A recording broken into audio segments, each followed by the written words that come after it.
அனைவருக்கும் அகிலா ஜுவாலாவின் அன்பு வணக்கங்கள். இன்றைக்கி உங்களுக்கு லாசாராவை அவரோட சிறுகதையை அறிமுகப்படுத்த போகிறேன். லாசாரா என அழைக்கப்படும் லால்குடி சப்தரிஷி ராமாமிர்தம் அவர்கள் அக்டோபர் 29, 1916 பிறந்தார். அவர் இறந்தது அக்டோபர் 29, 2007. இவரை இந்து தமிழ் திசை நாளேடு எப்படி அறிமுகப்படுத்துகிறது தெரியுமா? நவீன தமிழ் எழுத்தின் தீவிரமான பகுதி பெரும்பாலும் வெகு மக்களின் ரசனை எல்லைக்கு வெளியில்தான் இருந்து வருகிறது. இதில் பல அம்சங்கள் புரிவதில்லை என்பது பெருவாரியான மக்களின் புகார். அத்தகைய புரியாத எழுத்தின் முதன்மையான உதாரணங்களில் ஒருவராக லால்குடி சப்தரிஷி ராமாமிர்தம் அடையாளம் காணப்படுகிறார். இது இருளின் நரம்பு, எண்ணத்தின் மணிக்கயிறு, வானத்தின் நீளத்தினிருந்து உரித்த பொற்சரடு என்பது போன்ற மயக்கும் படிமங்கள். புரியாதவை என்று சொல்வதை விடவும் ஒவ்வொருவருக்கும் ஒவ்வொரு பொருள் தரக்கூடியவை என்று சொல்வதே பொருத்தம். உன் எழுத்து திறமையின் முழு சக்தி பிரயோகத்துடன் ஒரு காகிதத்தில் நெருப்பு என்று எழுதினால் அங்கு பொசுலுகிற நெடி வர வேண்டும் என்று எழுதியுள்ளார் லாசாரா. திரவியங்களின் மனத்தை தமிழாக்கி கொண்டு வந்தவர் லாசாரா என்று புகழ்கிறார் சுந்தர ராமசாமி. இன்று நாம் காண இருக்கும் பச்சை கனவு என்னும் இவருடைய சிறுகதை வெறும் வார்த்தைகளாக படித்துவிட முடியாது. கதைகளை சொல்வதை விடவும் கதைகளை முன்வைத்து வாழ்க்கையின் மாய தருணங்களை கண்டுணர்ந்து வியப்பதும் வியக்க வைப்பதும் தான் ராமாமிர்தத்தின் எழுத்து. அப்படி ஒரு கதைதான் பச்சை கனவு. கதையின் நாயகன் ஒரு குளத்தின் சில்லிட்ட தண்ணீரில் காலை நனைத்து கொண்டு அண்ணாந்து படுத்திருக்கிறான். ராமா ராமா, இன்றைக்கி என்ன உங்களுக்கு? இப்போதானே கூடத்தில் உட்கார வச்சுட்டு போனேன், மறுபடியும் வந்து வெயிலில் உட்காண்டிருக்கீங்களே, உங்களுக்கு என்ன நல்லா காயறதா என்கிறாள் மனைவி. உடனே அவன் கேட்கிறான், நிலவு பச்சை தானே? பச்சையா? நிலா யார் சொன்னது பச்சைன்னு? வெண்ணிலா இல்லையோ? முழு வெள்ளையா? சுண்ணாம்பு வெள்ளைன்னு சொல்ல முடியுமா? ஒரு தினசான வெண்பச்சை. அப்படி சொல்லு என்கிறான். வெயில் பச்சையாக இருக்கும் வேலை கூட உண்டு என்றாள் அவள். பச்சையான பச்சை, இலை பச்சை. நேற்று சாயங்காலம்தான் உங்கள் மச்சினன் 14 ரூபாய் போட்டு வாங்கிட்டு வந்தான். இதை போட்டுட்டு பாருங்களேன். என்ன இது? போட்டுக்கொள்ளுங்களேன்னு சொல்கிறேன். வெயிலுக்கு குளுகுளுன்னு பச்சை கண்ணாடி, எல்லாம் பச்சையாக தெரியறதோ? அவனுக்கு ஒன்றும் தெரியவில்லை. எப்பொழுதும் போல் அந்தகாரமாகத்தான் இருந்தது. அட, உங்களுக்கு ஜோராக இருக்கே. என்ன மூக்கு கண்ணாடி போட்டுண்டா உங்களை யார் குருடுன்னு சொல்லுவா? அவ்வார்த்தை சுருக்கென்று தைத்தது. உள்ளதை சொன்னாலும் எவ்வளவு தூரம் தன்னை கேலி பண்ணுகிறாள் என்று புரியவில்லை. கண்ணாடியை கழற்றி விசி எறிந்தான். அது கட்டாந்தரையில் பட்டு தெரித்து உடையும் சத்தம் இனிமையாக ஒலித்தது. ஐயோ, 14 ரூபாய்! என்னத்தை சொல்லிவிட்டேன்? இவ்வளவு ஆத்திரம் போங்க. இந்த வயசில் உங்களுக்கு இத்தனை அகங்காரம் வேண்டாம். காலையில் கண்ணை திறந்தால் ராத்திரி கண்ணை மூடுற வரைக்கும் சகலத்துக்கும் கையை பிடிச்சிக்கிட்டே போக வேண்டியிருக்கு. இத்தனையும் போராதுன்னு பாதி நேரம் ஊமை. வாயை திறந்தால் நிலா பச்சையாக இருக்கா, வெயில் பச்சையாக இருக்கான்னு தத்து பித்துன்னு கை குழந்த மாதிரி. அவள் பழிப்பதெல்லாம் அவன் காதில் விழுந்ததா என சந்தேகம். அவன் நினைவு சட்டென்று இன்னொரு எண்ணத்தை தொட்டு அதில் முனைந்து விட்டது. அவன் மனைவி அவன் கையை கரகரவென பிடித்து இழுத்து கூடத்து ஊஞ்சலில் உட்கார வைத்துவிட்டு உள்ளே சென்றாள். அவன் கண்ணிருக்கையில் கடைசியாய் கண்ட நிறம் பச்சை. அக்காரணம் பற்றிய அந்த வர்ணம் அவனுக்கு பிடித்த வர்ணமாய் மனதை கெட்டியாக பற்றி கொண்டு விட்டது. அப்போது அவனுக்கு ஒரு 10 வயது இருக்கும், அவ்வளவுதான்.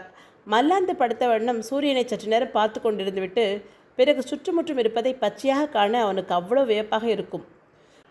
சூரிய ஜோதியில் கண்ணை திறந்து காண்பித்துவிட்டு புத்தகத்தை எடுத்து பிரித்தால் எழுத்துக்கள் பச்சை பச்சையாய் கொதிக்கும். பொடி மணல் பச்சை பளிரடிக்கும். அப்பொழுது அவனுக்கு அது ஆனந்தமாய் இருக்கும். அப்போதுதான் 1 மாதத்திற்கு முன் தாயை இழந்த துக்கத்தை சற்றேனும் மறக்க இந்த விளையாட்டு அவனுக்கு ஆறுதலாக இருந்தது.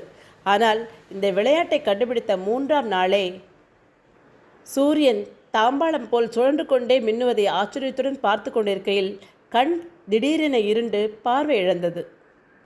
சப்பாத்தியிலும் கத்தாழையிலும் விழுந்து எழுந்து தட்டு தடுமாறி உடலெல்லாம் உள்ளாய் அழுது கொண்டே வீடு வந்து சேர்ந்தது இன்னமும் நினைவிருக்கிறது. என்னென்னவோ வைத்தியம் பண்ணியும் பார்வை மீளவில்லை. ஏற்கனவே கண்ணில் கோளாறு இருந்திருக்கிறது, இனியொன்றும் இயலாது என்று பட்டணத்து வைத்தியனும் கைவிட்டு விட்டான். பழைய விஷயங்கள் எல்லாவற்றையும் நினைத்து கொண்டு மனம் புழுங்கினான். சாப்பிட கூட மறுத்துவிட்டு படிப்படியாக தொட்டு தொட்டு மாடிக்கு ஏறி சென்று விட்டான். அவன் மனைவி மாடி ஏறி வரும் சத்தம் கேட்டது. எதிரே மேஜை மீது டம்ளரை வைத்தாள். என்னது? பால், பசும்பால், பச்சை பால். மண்டியிட்டாற்போல் அவன் காலடியில் உட்கார்ந்தாள். அவள் விரல்கள் அவன் கைமேல் பட்டன. மெதுவாய், கோபமா என்றாள். இல்லையே, பின்ன ஏன் ஒரு மாதிரியா இருக்கேள்? உன் மேலே கோபம் இல்லைன்னா நம்பு, தப்பு என் மேலே தான். இல்லை, தப்பு என் மேலே தான், உங்களுக்கே தெரியும். இல்லை, ஒருத்தருக்கு ஒருத்தர் இப்படி பேசிக்க வேண்டாம். என்னை சமாளிப்பது கொஞ்சம் கஷ்டம்தான். நீயும் உன் தம்பியும் இப்படி கொஞ்சம் இடமாற்றலாம் எங்காவது போயிட்டு வாங்களே. அடே எப்பா, ரொம்ப ரொம்ப கோபம் போல இருக்கு. எனக்கு புகலிடம் ஏது? உங்களுக்கே தெரியும், நானும் தம்பியும் அனாதன்னு.